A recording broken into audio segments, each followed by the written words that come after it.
divine, didn't ask permission. It tore across the docks of Bilgewater, rain lashing against splintered wood as the storm swallowed the screams of the townspeople behind them. 5 figures stood their ground at the edge of the deck, not as heroes, but as inevitabilities. Valryn stood first, a blue Triton in full plate. Her armor was unyielding beneath the rain. Her sword was steady, her eyes sharp. She held her power with discipline, and something unmistakably graceful beneath the steel. In the shadows, Kirka waited. A humanoid orca whose scars told stories no one was ever meant to write. His muscles tightened, his breath grew heavy. A rage built within him as he searched for the moment, the single opening where his blade would disappear and strike true. Hugo was barely more than a boy, 16 at most, half satyr, half human. His half-plate glowed faintly as magic stirred beneath it, a constellation taking shape.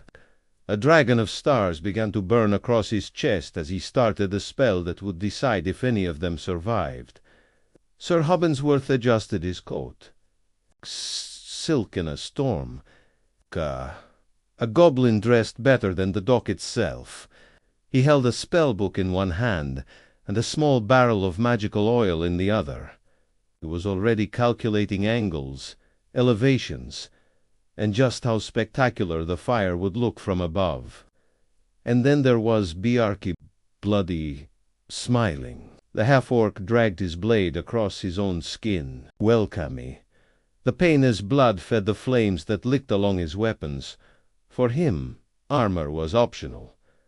Restraint, non-existent. Violence was devotional. Across from them, the hydra roared.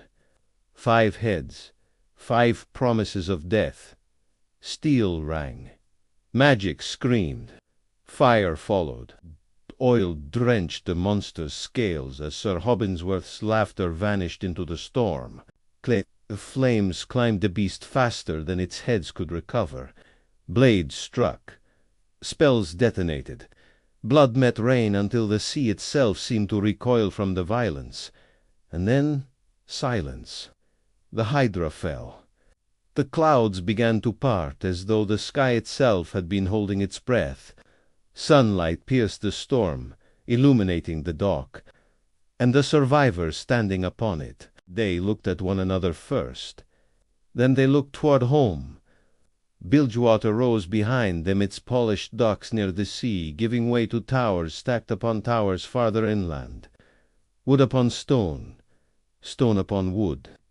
Entire lives built vertically from whatever materials desperation allowed. Pirates, merchants, and monsters walked the same streets as if it were all completely normal. That was when she spoke. A red-haired pirate captain stepped forward. Voluptuous, armed. Pistols rested easy at her sides. Her hair, like fire, cascaded down her shoulders as though the storm had spared her out of respect. Misfortune smiled. "Well, hey, Shuga," she drawled, her voice thick with southern charm.